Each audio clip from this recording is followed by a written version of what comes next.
ಬೀದರ್ ತಹಶೀಲ್ದಾರ್ ಕಚೇರಿಯಲ್ಲಿ ಹಾಡು ಹಗಲೇ ಚಾಕು ಇರಿತ ಗಂಭೀರ ಗಾಯ. ಬೀದರ್ ತಹಶೀಲ್ದಾರ್ ಕಚೇರಿಯ ಶಿರಸ್ತೇದಾರನ ಮೇಲೆ ಮಾರಣಾಂತಿಕ ಹಲ್ಲೆ. ಆಹಾರ ಶಾಖೆಯ ಶಿರಸ್ತೇದಾರ ಅನಿಲ್ ಕುಮಾರ್ ವ್ಯಾಸ್ ಅವರಿಗೆ ಚಾಕು ಇರಿತ. ಕರ್ತವ್ಯದ ವೇಳೆ ಅನಿಲ್ ಕುಮಾರ್ಗೆ ಚಾಕು ಇರಿದು ವ್ಯಕ್ತಿ ಪರಾರಿ. ಎಡಗೈ ಭುಜಕ್ಕೆ ಗಂಭೀರ ಗಾಯ ಹಿನ್ನೆಲೆ ತೀವ್ರ ನಿಗಾ ಘಟಕದಲ್ಲಿ ಚಿಕಿತ್ಸೆ. ಬ್ರಿಮ್ಸ್ ಶಸ್ತ್ರಚಿಕಿತ್ಸಾ ಘಟಕದಲ್ಲಿ ಲಘು ಶಸ್ತ್ರಚಿಕಿತ್ಸೆ. ಸದ್ಯ ಯಾಕೆ ಚಾಕು ಇರಿತ ಮಾಡಲಾಗಿದೆ ಎಂಬುದು ಕಾರಣ ತಿಳಿದು ಬಂದಿಲ್ಲ. ಬೀದರ್ನ ಮಾರ್ಕೆಟ್ ಪೊಲೀಸ್ ಠಾಣೆ ವ್ಯಾಪ್ತಿಯಲ್ಲಿ ಘಟನೆ.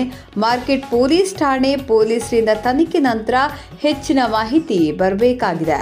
ಹಲ್ಲೆ ಮಾಡಿ ಪರಾರಿಯಾದ ವ್ಯಕ್ತಿ ಅಮನ್ ಜುಬೇರ್ ಆಗಿದ್ದಾನೆ. ಸುಪ್ರಭಾತ ನ್ಯೂಸ್ ಬೀದರ್.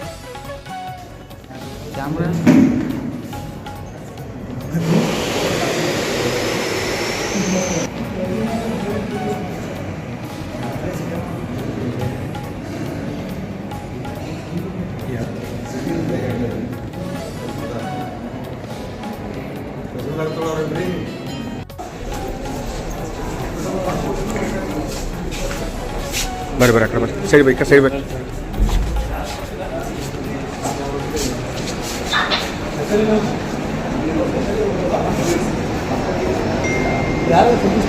ಹೋದ್ರು ಸರ್ ತಗೊಂಡೋದ್ರು. ಅನಿಲ್ ಅಂತೇನು ಹಾಂ ಸಿರಿಸ್ತಿದಾರ ಅಂತ. ಅನಿಲ್ ಕುಮಾರ್ ವ್ಯಾಸ್ ಜೊತೆ ಮಾತಾಡ್ತಾರೆ ಒಳಗೆ ಅವ್ರ ಜೊತೆ ಹೋಗ್ಯಾರ ಸರ್. ಡ್ರೀಮ್ಸ್ಗೆ ಹೋಗಿರ್ಬೇಕು ಸರ್.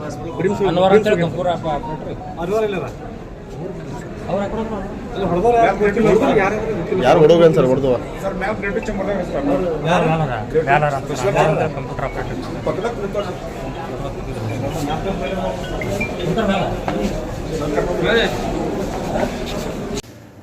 ಕ್ಯಾಮ್ರಾ